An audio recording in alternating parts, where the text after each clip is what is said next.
Salutations, Shades, and welcome back to Talking with Shadows, the conversation everybody has, but no one wants to admit to. Here with your host, Vic Waitley. And Marcus D. And guys, we're back in the studio today with our normal format, and I'm super excited about the topic that we have today because we're going back to a fantastic topic that we touched briefly about in an earlier episode. But before that, we have 2 episodes worth of comments to go over. Yes.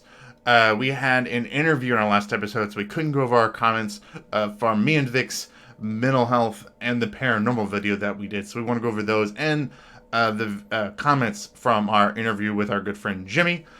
So we'll do our mental health one first, because that one was first. I've been really looking forward to checking these out because Absolutely. I have a big passion for that. Absolutely. Yeah. So we hope you guys enjoyed that. Me and Vic, we work in mental health. We've done social work for, going on almost 10 years going on from about 10 years between the two of us. And it's just something that's not talked about, I think, enough in the community. So we wanted to bring up some points on it. But let's talk about some of the comments that you guys left. Melanie commented, great topic, thumbs up. Thank you, Melanie, we agreed. Glad you enjoyed it. Yeah. Blue Steel, patron, very thankful for that. Said, I hadn't thought about it that way before, but it does make sense that shadow people would target victims with mental disabilities or that are on drugs. Being in a weakened or altered state of mind makes them more vulnerable to these kinds of attacks. I'm excited for the case file that's coming. It sounds like it'll be very interesting. I've been binging your podcast and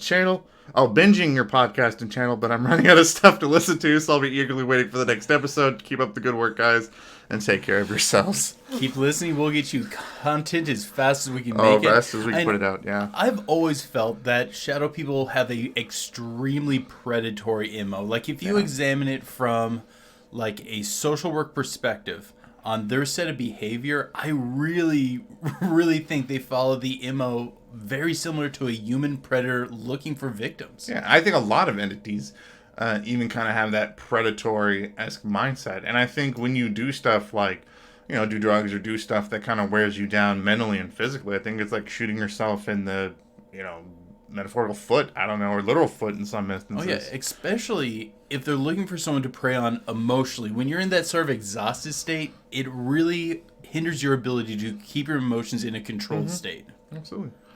Mage says, been watching a bunch, new to the channel, but not unknown by any means. Love the content. Keep it up, please. Heart. Thank you, Mage. We appreciate that. Heart's right back at you. The person who actually submitted Shades actually commented on us butchering his name. I knew it wasn't going to be right. I knew that wasn't going to be right. It's Killing Reality, just because I do not know if one day YouTube would take down my channel if I wrote it the correct way. Great video, by the way. I wish more people interested in the paranormal could stop and think about the big picture in all of its facets. Once again, sorry, man, for screwing up your name. Thank you so much for giving us the name that ended up winning. Yeah, we appreciate that so much, and for being considerate for us for mispronouncing it, because we're bad at the English and pronouncing stuff.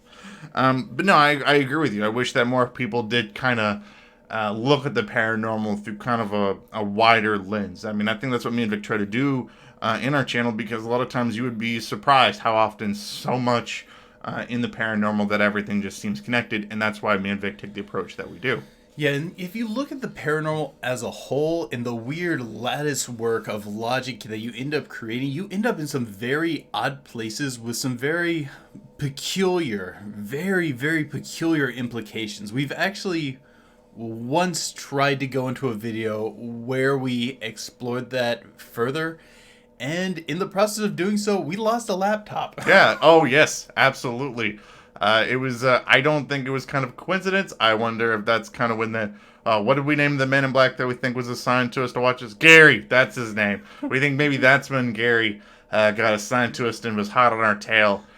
So we're hoping that our content just keeps getting better and better, and we get closer to the truth, so that way we can get that guy Gary a promotion. # get Gary a promotion.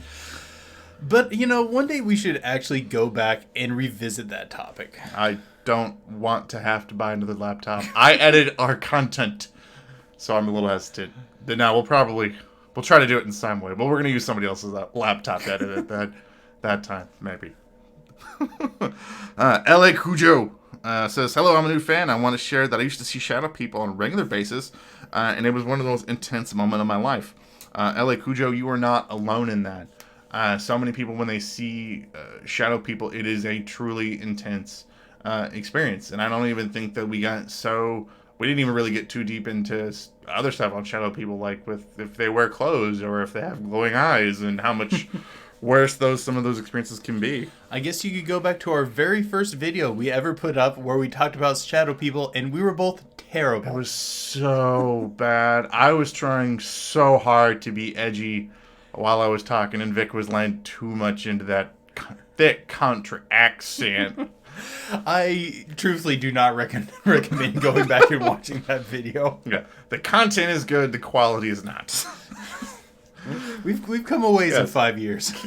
Gabriel said, first off, great topic as always. I enjoy that you guys take all of the topics of the paranormal. I actually myself have an experience with this topic, and I've been meaning to ask or converse on this, as well as I have about 10 or 11 years in hospital setting. Oh, that's awesome.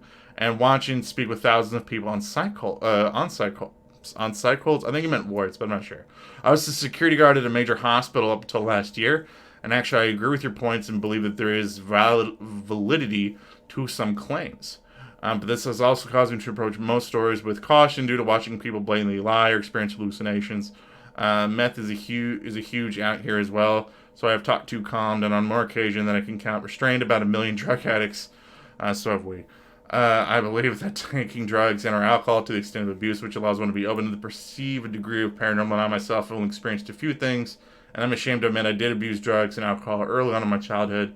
I know what I saw. Anyway, love the channel. It's my favorite. And yes, guys, you guys pronounced my name right. But my point is this: much as was as much of the psych patients I have talked to, I'm still a huge skeptic on a lot of stories. But I feel like opening yourself up to possibilities is what causes one to see the unseen, if you will. If memory serves correct, I think I was in the Amityville Horror. The parents believe that their practice of meditation opened them up to spirits, which they believe caused the haunting. At least that's how I remember it. Anyway, guys, keep up the awesome work. I'm sure you have a lot of intense stories. I mean, working in a hospital setting, man, it is a totally different beast than any other setting I've ever worked in. Mm-hmm. And actually, when we were talking with some of our coworkers a little bit, like the ones that end up having to go interview patients at the hospital before they come over, one of our coworkers was talking about, so many people were talking about seeing shadow people, and they heard that all the time. So it's a thing that comes up a lot. One of the things I've noticed, people who work in the medical field seem to be more open to the possibilities of the paranormal than in many of the other jobs I've worked. Oh, absolutely. I mean, it's really, really common, like whenever there's a full moon, like everybody in our psychiatric facility or across, like any of this sort of field, like, oh, something bad's going to happen, and I think that they're more open to the paranormal because they hear a lot of stories, and sometimes it's hard to just brush off every story when... I really think there's something about the hospital setting that opens people up to the possibility. Maybe it's that it's a very liminal space between life and death. Because when you think about how people associate mentally a hospital, it is a symbol of life. For many people, it's a symbol of death. And it's this very odd sort of archetypical amalgam of the two. Mm-hmm. And finally, Gray9438 said, a great episode. This subject is far too under-discussed. 100% agree. Oh, yeah. And that's why we wanted to do it. And that was a common thing that was told by many of our fellow people in the community. Considering how often the accusation of being crazy is lobbied at people active in the paranormal, we don't really ever take the time to really discuss the connections between the paranormal and mental illness in a serious fashion. Mm-hmm. All right. I want to thank everybody, by the way, that commented on the mental health and paranormal episode. If you haven't seen it, definitely go check it out, guys, because it is a fantastic episode where we talk about a lot of stuff. Yeah, if you're only going to watch one episode of our podcast, please go watch that. It's something that's very close to both of our hearts. Mm-hmm. All right, let's jump over to our Evil in the Basement episode, our last episode that we did where we interviewed Jimmy and get some of our people's thoughts on the episode. First one, Chris Shupe, I think he said that right. Black Cherry Fizz is better. I believe he was talking about the Seagrams there you were drinking there. Ken Bader said, I'm considered a cursed object. I have a lot of bad luck throwing dice and gambling. I can't relate to that, but I think me and Vic can relate to that. Sometimes we feel like we are cursed when we're playing Dungeons and Dragons. I was feeling that last night when we were playing the game because most of my dice rolls at the beginning were terrible. Just so you guys know, I have not received the object yet, but when I do, I will let you guys know. And it is not coming into the studio. It's coming into the studio. It is not coming into the studio. If it is, it's going into the box of things that we are not allowed to open. Which I don't know if you guys are aware. There's a box in our studio that we are not allowed to open. Me and Vic don't know what it is. Actually, yeah, legitimately no clue. I kind of forgot we put it up on that shelf. Yeah. And I'm looking at it right now. Yeah. But it is going in the studio. Spiritual Abortion said, yep, keep the doll in the studio. Bam! Keep the doll in the studio. I'm really hoping that somebody else takes my side here. Melody D, interesting stuff. Although it's not just the Catholic denomination who believes in the paranormal practices of exorcism, it is also the Protestants. That's true. Across a lot of different denominations, there's a lot of different faiths that believe in exorcisms and how they work. I think, but again, I've said this on the podcast before, that I think if you look across the different denominations, and a lot of different things, everybody has a different way about going about exorcisms, and everybody claims that their way works. The only common theme that seems to be is people's strong belief that it's going to work. Do you know what we should do? Adam Mathers did a long study back in college about exorcism and cross-cultural connections. Mm-hmm. If I remember right, that was the exact topic. We should try to have him in the studio at some point to discuss this. He would be a fantastic person to interview on that. Adam, I know you listen. This is your formal invitation. It's your time to shine. Sarah, I think that's Sarah K. That's how you say that. Why do I watch these at nighttime? Because you make good life choices. That is what you do. That is why. Mary Grace says, I had to laugh at the cat drinking the holy water. No haunted objects in the studio. Thank you, Mary, for taking my side, by the way. Also, I've been over to Jimmy's house multiple times, and he has not had any issues since then, and I'm really wondering if it's because his cat has been peeing that holy water slowly all over his apartment. I think that is not a form of sanctifying something. That's true, but hey, you never know. I mean, you don't know. Sarah Keck says, is it wise for us to operate upon our fear and instantaneously decide to try our best to get these things out? Maybe if we made spirits feel more welcome, they wouldn't feel so uncomfortable and wouldn't want so badly to go. Maybe we could be friends with the dead.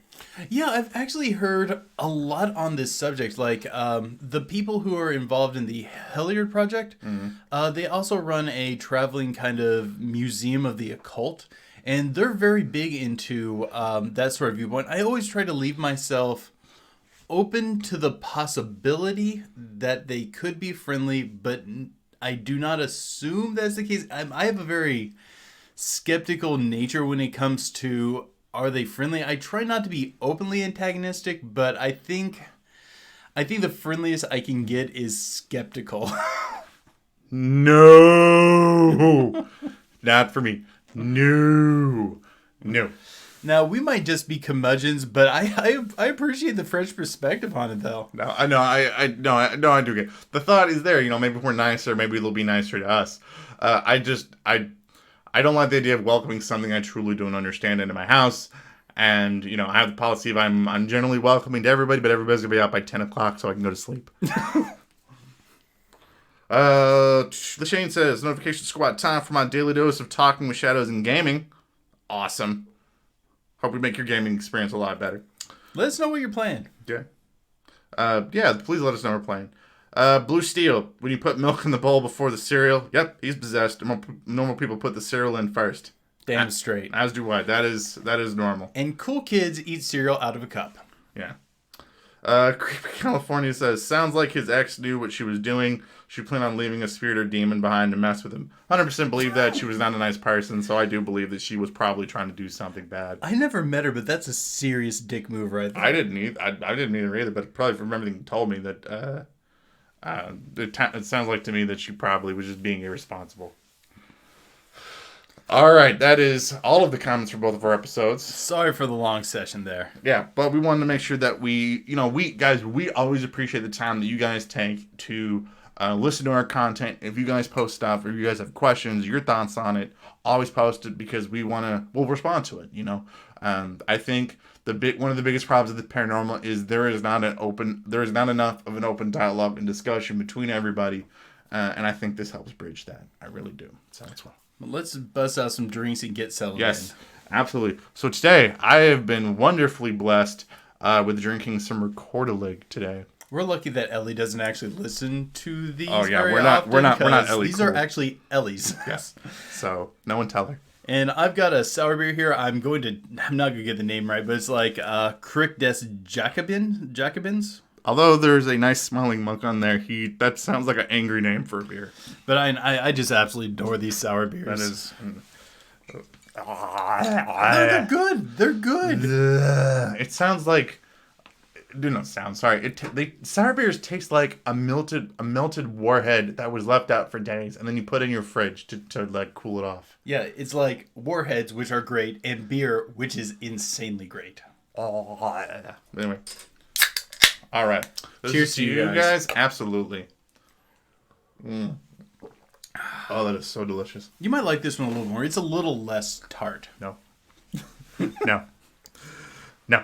So, all right, guys. So we're gonna get into today's episode. We're gonna be talking about the Mage UFO incident. Now, I know looking at it, you want to pronounce it as Mage, but I'm pretty positive that I'm pronouncing how you're actually supposed to say this town name.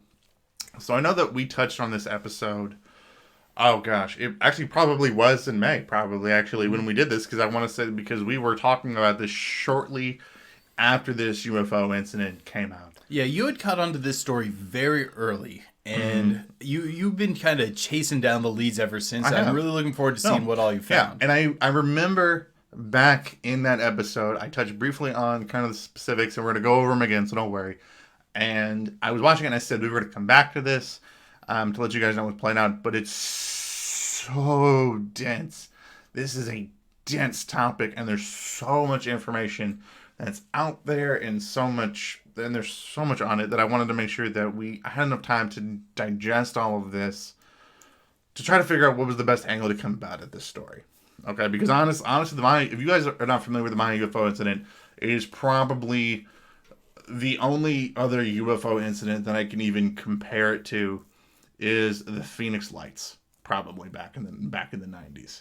And this has become a bit of a hot button argument of a topic as well. Oh, absolutely. You'll see people in the community that argue, no, this was a hoax, and other people say this wasn't a hoax. It's one of the best evidence stories of UFO of our generation. Then other people say that they're not sure, they're in the middle, but they're pretty sure that something happened. So we're going to start from the beginning, and then we're going to do this the best that we can to kind of break down this real dense UFO story. So the story actually is the good place. Probably the best place to start with the Mage UFO incident is May 12th, 2020 is when this story is the best place to start this story. That night, dozens of people started posting videos online in Mahe, Brazil, which is not too far from Rio de Janeiro, which isn't too far from Rio de Janeiro. Just started posting tons of videos online of these strange lights that they were seeing in the sky, that they were seeing in the skies that night. And there's tons of different videos out there. If you look at them, some of them are considered hoax, some of them are supposed to be real. And it's really weird because there's not like a single UFO video that's the same as the others. And that's what makes this kind of a little bit more difficult than, say, like the Phoenix Lights story, because of the Phoenix Lights story, the videos that are out there, they're all pretty much the same. In the Phoenix Lights story, they're all just a bunch of triangle-shaped stuff that's in the sky, or circle stuff that's in the sky that's all in that's all in one like formation going across the sky. And this sort of piecemeal video thing. A lot of this has to do with the drama that comes online a bit later. Oh, absolutely. I mean, this was people were posting this like real time as stuff was coming out when they were doing this. And there's different what's it other, but my favorite one to watch is there's a video of these helicopters, these military helicopters in the sky that are coming behind a red light that's in the sky that's chasing this red UFO that's in the sky. And supposedly, shortly thereafter, this UFO in the sky is supposed to hit a power line and it's supposed to crash somewhere near Mahe out there. And most people suspect that this thing ends up crashing right outside. It's called the IMBEL military factory in Mahe, Brazil. This is a war material factory. They produce like assault weapons essentially for the Brazilian government. And it crashes out there. And the next day, people wake up and there's smoke not too far from this factory. People are hearing gunshots. People are hearing explosions all throughout the day. And for the next couple of days, there's helicopters in the sky of Mahe, Brazil. And most of the locals, when you go on there, and this is one of the things that's just consistent all through this story unfolding, is people from the town said, yes, there are Brazilian military helicopters in the sky. There's tons of them. This is not normal. This is weird. This is unusual. Many of the locals at the time, they started going out and trying to investigate it. Arthur Neto, who's a UFOologist from Rio de Janeiro, had gone out. He was interviewing locals about what they had saw. Most of them are reporting this. Most of the locals are also try to go up to the factory to try to ask them, hey, what's going on? What's going on? And nobody from the factory would talk about what was going on. They're like, we can't talk about this. Get away. Whoosh. We're not going to talk about this. An important part of this story to remember is that different people in the area are reporting different things. Now, at first, many people will try to claim that this makes this more likely to be a hoax, that people's stories aren't being consistent, and that this is likely than not true because the stories are not being consistent. And that's what it looks like initially, because different people start reporting that the crash site is in different locations. Now, first I was talking about how there was supposedly a crash site behind this military factory that's actually in Mahe. But other people start reporting that no, there's a UFO crash site also to the southeast of Mahe in another part of Brazil, not too far, I'd say about 50 miles away from this, in another part of the forest. There was another YouTuber that decided to go out and investigate on his own, and he takes some drone out there because it's super heavily densed, forested area. There's really no real way to get out there. And he takes a drone that's out there to start flying around. And when he gets out to this different possible crash site, he starts seeing a broke canopy of trees. Like tons of trees have had just the top part of them just knocked over. Like something big had knocked over all of these trees as it was crashing down to the ground. There's another YouTuber that was out there that decided to try, because you can't get to this area because it's super remote.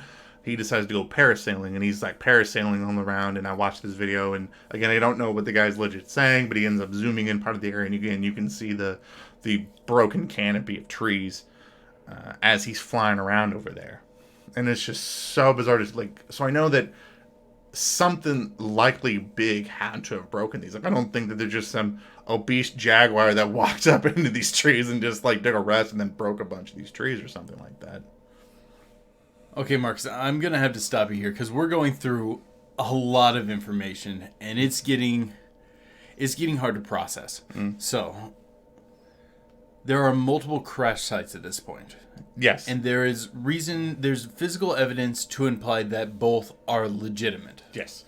There's physical evidence from right outside the military factory that's in Mage that something is going on because people are seeing smoke, and there's YouTube footage of the factory, and behind it, in the fence, there's smoke that's rising from back there, and people are hearing gunshots and explosions and all that. And then people going out to this other section of the forest miles to the southeast, or seeing like broken canopies and broken trees everywhere, like something crashed down in that part of the forest. Okay, so two telltale signs of a legitimate crash: a broken canopy cutting through a jungled area, and a smoke pillar rising. One of my first questions is this. We know that UFOs are commonly sighted around military facilities. That's just something that's been a thing since the Cold War. What do you think could have drawn it there? Um, I know not too far from Mage is the Alcantara the Alcantara base, which is kind of like Brazilian NASA. It's like one of their launch sites for their space program that they have down there. So it's not too far from there, and I think that might be a thing that might be attracting them to this particular area. Also, at the same time, nobody's allowed in this military complex, so there could be something else possibly that's in there that could be attracting them to this area. So we know there's a space association on the surface level, but if you're going to be working on black world technology, this would be the place to do it. Yes. Okay. So there's more or less been a flap in the area. Yes. I've seen some of the footage. I think when you coined that it was very similar to the Phoenix Lights, I think you were spot on. Particularly, have you seen the footage of where it looks like basically one of the black triangles? Yeah. I saw one of those. I saw footage of that. I also saw another footage that was out there. People were it was a bunch of like orange lights that were kind of like in a V shape. Yeah. That were in the sky as well. And I know that some people allege that might be some sort of drone display, which it very well could be. I don't know. But again, I don't think that every footage out there was some kind of drone, because I mean there's just some that are not. I mean if you guys find the YouTube footage of the helicopters chasing the red dot in the sky, that's definitely not normal. And then there's another one that I really like that's actually like a giant blue light. That's in the sky, and I described that one as kind of looking like it's like the movie The Matrix, the ships that they were flying around in, the blue discs that were like glowing and arcing and all that and glowing. That's another one of the footage that's in the night sky as well. And on top of that, speaking of that one, the crash site that is to the southeast of Mahe, down there where the broke canopy is. Down in that part of the area, some of the locals that were out there were claiming to see blue glowing lights coming from the forest down there, which is much more likely that there was probably at least something that possibly crashed down into that part as well. So we could be seeing debris from this potential the blue parts on the UFO. Oh, absolutely. And speaking of debris, one of the, I don't know if I'd call this factual evidence. I don't know if I'd call it. I think I was talking about it a little bit. There's audio footage going around that's supposed to be of like, they call it hacked radio transmissions, but I don't know how you hack a radio. I don't think that's good language for what it is. I think people just picked up on the radio transmissions. I don't really call that hacking. But anyway, suppose this is circulating around, and I'm listed because again it's in Portuguese and I can't understand it. But again, I've got the transcripts that people have had from it. That you can watch it, and it's supposed to be of Brazilian military personnel talking to each other about what they might have found. Now, essentially, it starts off with somebody in the military communicating to somebody else, saying that out of somebody from Alcantara base, which is the Brazilian space agency, the one that we were talking about, that an object was shot down with what they described was an American shot. And nobody who's really quite sure what they mean by that. I don't know if that's lingo. It could be something in the translation. It sounds like they at least mean some form of a American projectile, either produced by the Americans or possibly fired by the Americans. And then afterwards, they say that they send 4 teams out to a particular area, and they don't get particular yet to where they'd actually had gone, but they send 4 teams out there. And they're talking back and forth, and there's radio static that's involved in it. One of the things that they ended up interjecting here, they said it doesn't have a human appearance, alleging that they ran into something in the woods that is not human. And then they asked, did you hear us? It doesn't have a human appearance. Did you copy that? Did you hear that? And there's more muffled and all that. They actually end up getting out to the crash site, listening into this transmission too, listening to the transcript too, and they say, and the higher ups, who's ever the dispatcher, or whatever, is telling them, make sure that you're going with, go with protective gear. Make sure you're taking the right clothes when you go out there to protect yourself from something. Okay, is this the crash site that was near the factory, or is this the one that was out in the woods, or do we know either? We don't know. I'm likely. It doesn't specify, and I'm gonna get later into what I think. I think that this is, judging based on what they say, I think this is something that has to do with the one that's in the crash site to the southeast, not the one that's not by the facility. Yeah, that's about what I was thinking too. That sort of dialogue makes more sense for that sort of setting. Yeah, but they do reference the facility, and they say, like, when you get out there, make sure you take all of the equipment to the facility. They keep referencing the factory that's there, which most people assume is probably the one that's in Mahe. Do we have? I know you have a lot of information here you're wanting to cover, but I just gotta keep interjecting in here. Is there currently any clue on a timeline between the two crashes? Which one may have been first? Which one may have been second? Or anything along those lines? Okay. The one where it's a red glowing line, where there's helicopters chasing a red glowing one, is supposed to occur between 1 and 3 a.m. on the 12th. The 12th to the 13th. And then the supposed other crash site, because there's other reports that said that something that crashed at 8 p.m. There's an 8 p.m. crash, and they reference it in other text. But we don't know if that could have been the southern crash point or the one by the factory. Correct. Okay. Correct. Because one of the ideas coming into my mind is, could they have attempted to recover something from this first crash site, began to bring it to the factory, and then a second UFO came in to try to retrieve it? Oh, it's quite impossible. Sorry, my mind's kind of swimming around with possibilities. Because there's a lot. There's just so much about this thing, and they continue this transmission, and it gets weird. Supposedly this transmission, military personnel end up getting out to the crash site, and they get out to the crash site, and they said there's bodies inside the crash site, and they describe it that it's not people, it's not humans, and it probably sounds weird because, again, when you're translating from one thing from one language to another, sometimes meanings can get switched around. But again, and they're being continuously told, make sure you're wearing proper clothes, make sure you're wearing proper equipment. One thing that's important in this, that's not in other ones, but it says in the radio transmission, they say make sure you take all the cell phones and don't let anybody record out there. Okay, so they're trying to limit any form of evidence that could be escaping from this. Oh yeah, because there's reports of people going missing because of that there were possibly other people that had been out there that had seen this thing that may live remotely in the area that may have gone missing. And is this locals reporting this? Mm-hmm. But I haven't had anything confirmed for that one, though. Okay. And at the end of the transmission, they said that the base communicates to the people on the ground that the American corps, like American personnel, is going to be coming from Alcantara base to go retrieve the objects. And they said that they were going to implement what's called Eagle Protocol was going to be activated. And we don't know what Eagle Protocol is. That could be the U.S. government taking over. They could be recovering it. Who knows? Sounds kind of spooky, but it does got my attention. Yeah.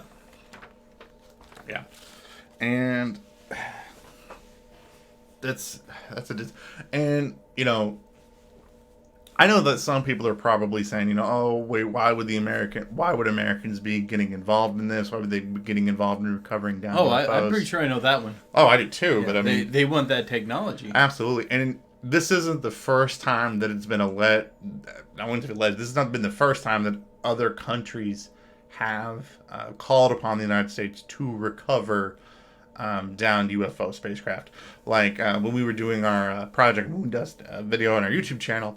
In declassified documents, it's known that the Australian government reached out to the United States government in recovering something That was like, I think, the Australian outback that it crashed out there.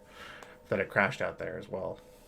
One of the things I know we haven't covered a whole lot is I know there's a report of there being lots of military helicopters in the air that night, and that being one of the things that alerted the locals to there being something wrong.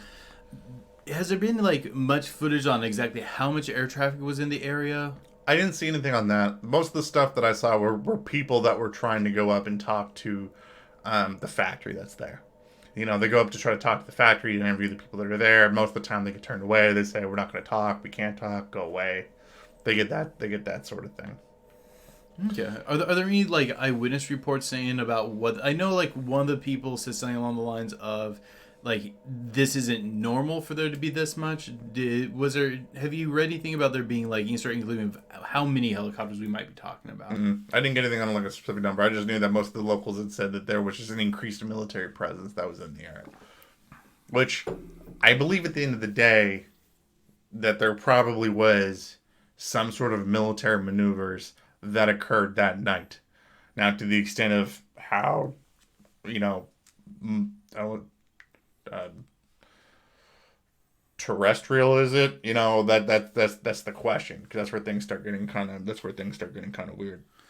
One of my first thoughts, and this is assuming this isn't some sort of incredibly elaborate big budget hoax that's been able to manipulate pretty much all the information getting out to us, is I really think something went down.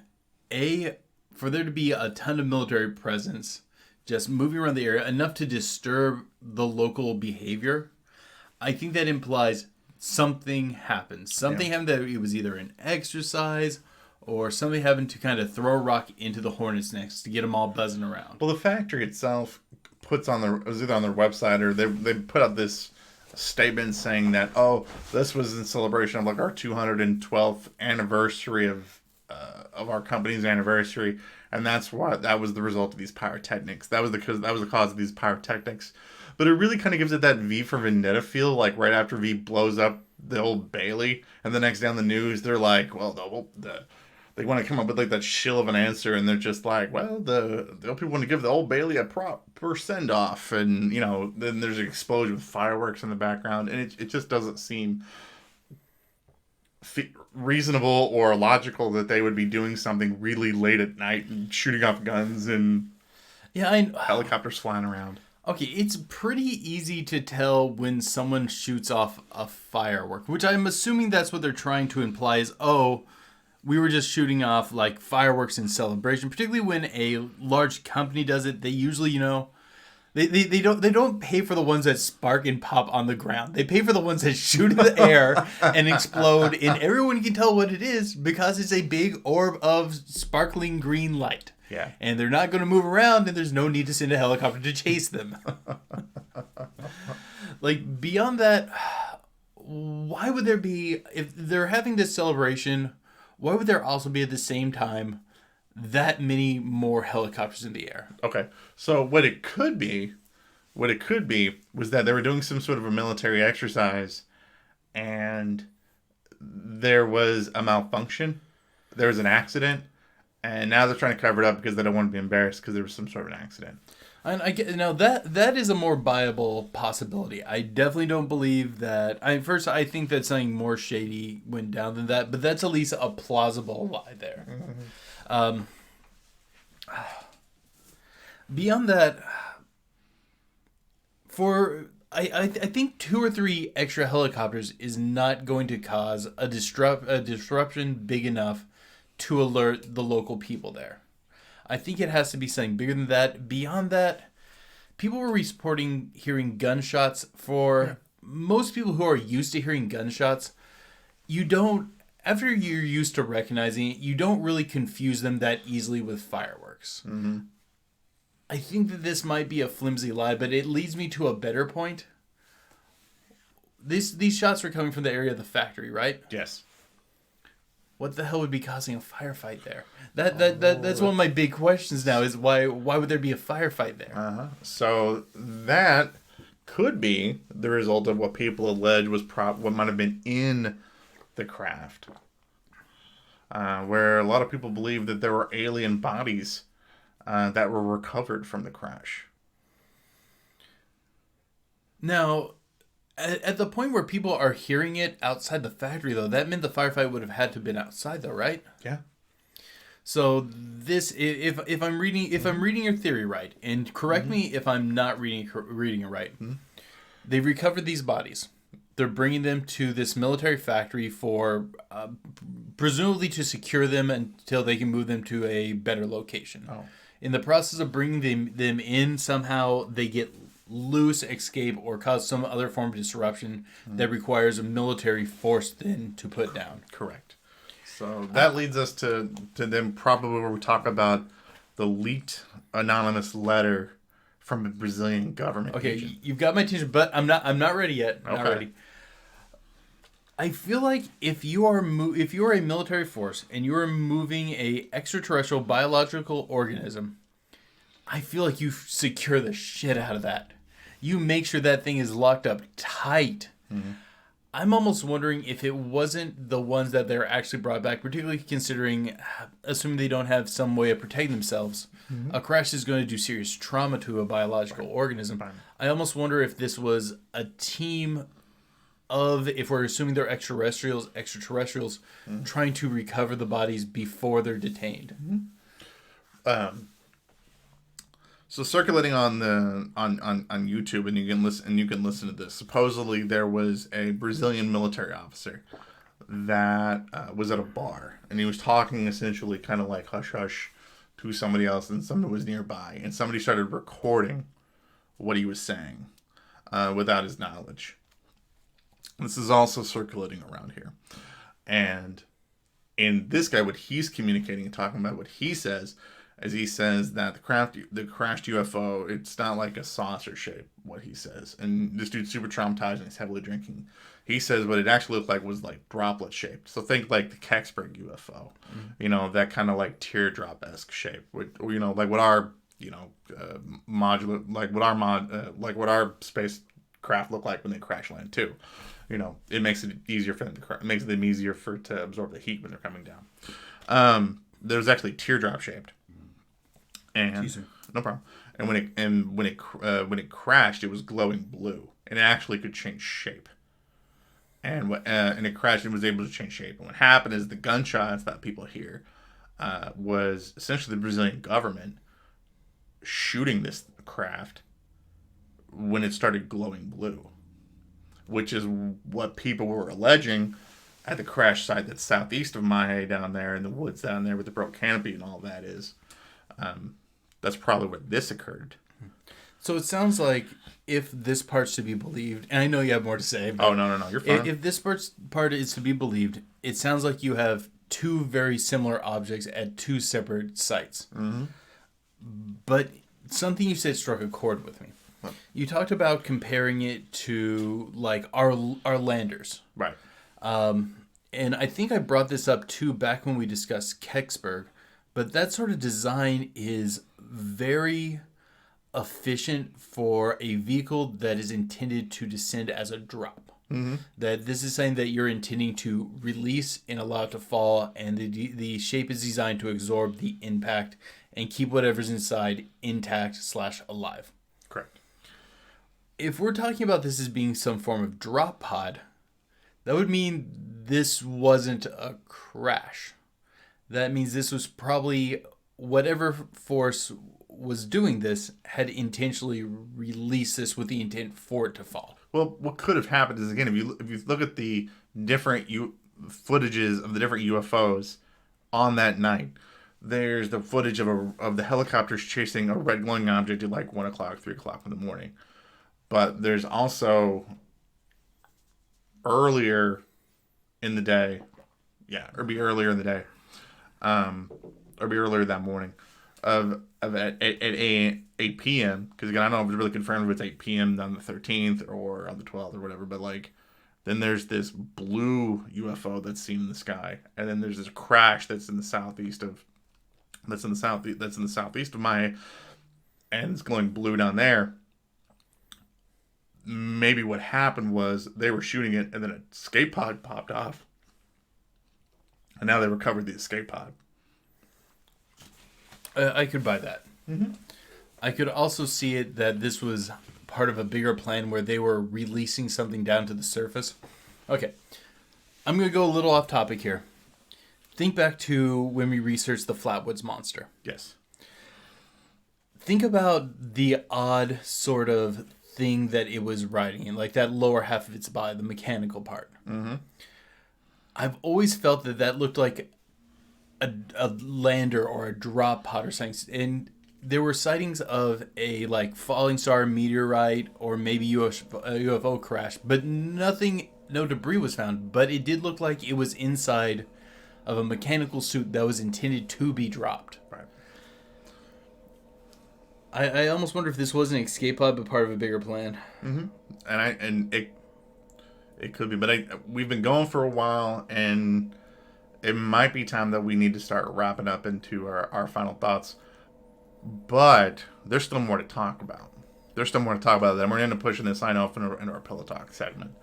And that's probably where we're going to be talking about the aliens that they supposedly recovered. Man, we are just scratching the surface on this subject. And yes, guys. It's not, yeah. So supposedly there were aliens that were recovered from this. But before we get into that, and again, I want to make sure what's your final thoughts so far? And again, because this is all conjecture. There's no video footage of any actual people. So only talking about like from the videos that we've seen, the behavior of the stuff that we've seen. Are you likely to believe that something happened that night in Mage? First, I haven't done a deep dive into this, but from the surface information in our discussion up to this point, I don't think it was drones. I think this was something where the military was given a real response to real stimuli. I think that, oh goodness. Yeah, I think something happened out there, and I think it has the potential to be big, assuming, okay, it's either something out there happened and it's big, it's pretty much going to be the Phoenix Lights of our era, maybe even the Roswell of our era, or this is a insanely elaborate hoax. I really wish we could get, I want to go down there with a Portuguese translator and start talking to people to confirm how much of this is real, but I don't have the budget. This is something where it would be so useful to be one of the boots on the ground in that area. Yeah. But at least, at bare minimum, I can say I believe something happened that night that required a legitimate response and an attempt to silence. For me, guys, I know we're supposed to be living in the age of information, but because we live in the age of information, that means that we also live in the age of disinformation at the same time. And I know MUFON's come out and they've said that they think that this thing was an elaborate hoax based on tons of video footage people were putting out that they said just isn't accurate. There's like meteor footage that's out that's from a different part of the world that people were trying to say this is a real thing. There was other UFOs from other different times that people were trying to put out, and they were trying to say this is what it was, and those are proved to be hoaxes too. Again, guys, I think I was online while all this was going on the 13th and the 14th, so I saw this stuff unfolding. It had some of the longest Reddit comments chains that I've ever seen on any sort of Reddit post where people were talking about this. Okay, so I think people were trying to jump on the bandwagon of what was going on. I think some people were probably trolling the subject too, just because that's just what people on the internet do. I don't think that people trying to jump on the bandwagon or trying to troll takes away from the fact that there were people from Mahe saying there are UFOs in the sky. There are military helicopters chasing these UFOs around. There are gunshots going off during the day. There's smoke and gunfire and broke canopies nearby. Something happened, and the government won't talk about it.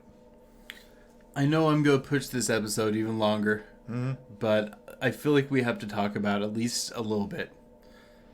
Do you think that this is a heavy disinformation campaign response?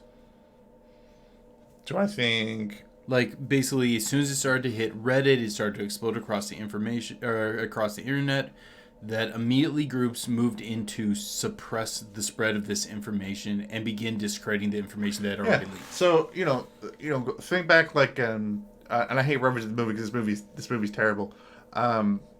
It was the Batman movie with Joker and Two-Face with Jim Carrey in it. Oh yeah, it's a terrible movie. That scene where Two-Face is flipping the coin. He flips the coin in the air, and then Batman tosses 30 other coins into the area too. And then Two-Face is freaking out trying because he doesn't know which is the right one.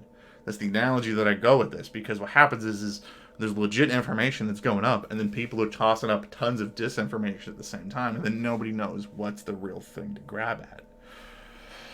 And I think that's what makes this story the most difficult. But again, the reason we're coming at this in August and not in July when more information is coming out is so we can try to take as much of an objective approach of looking at this as we can. Much like the grandpa from Jackie Chan Adventures, I have to ask one more thing. Just keep it on going. Okay. I think we can all say there's been some form of misinformation, but do you think there was a guided attempt at misinformation, or that it was just the flood of trolls, flood of people trying to be copycats, and the internet just doing what it does? Yeah, I think it was probably intentional.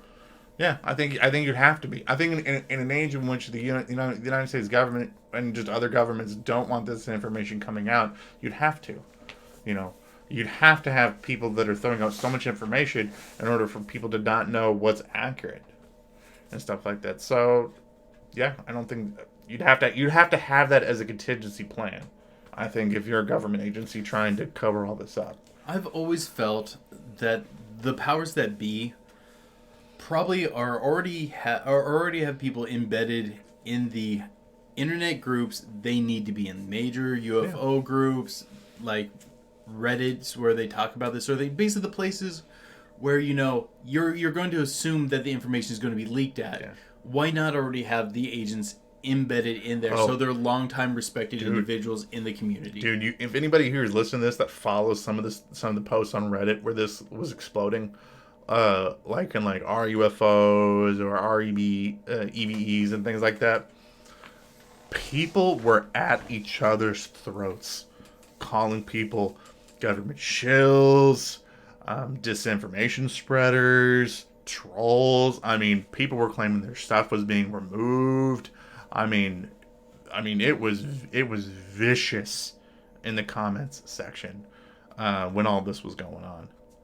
So, oh yeah, I totally believe that people were absolutely convinced that that's what was going on at this time. I really hope this story doesn't disappear. I don't think it will either. I think that we're still in the very early stages. I think that there will be more information that comes out within a year when people really look at this story, and I guarantee you that somebody's going to write books about this. So we call this part 1? Yeah, this is a part 1 of the story, guys. And that's just kind of the tip of the iceberg of this story. Now as this is coming out, tons of people online start freaking out, thinking that and claiming that tons of the video footage that was coming out has been suppressed. Their tweets on Reddit are getting deleted. Their tweets on Twitter are getting deleted. Their accounts are getting banned. YouTube videos are being taken down, and that there's this massive push globally to essentially erase this incident from people's minds and just sweep this all under the rug. So I think that's a good part. That's a good part to leave off for our regular episode for you guys. Guys, leave your thoughts in the comments what you guys think about the Mage UFO incident. Leave it in the comments below so we can talk about them. Do you guys think it was a government hoax? Do you guys think it was a hoax? Do you think the government's covering it up? Something happened? What do you think? I see that's another possibility. It could be a government hoax trying to pull our attention to there while they do something totally different from the world. If it is, it's one of the biggest hoaxes of all time.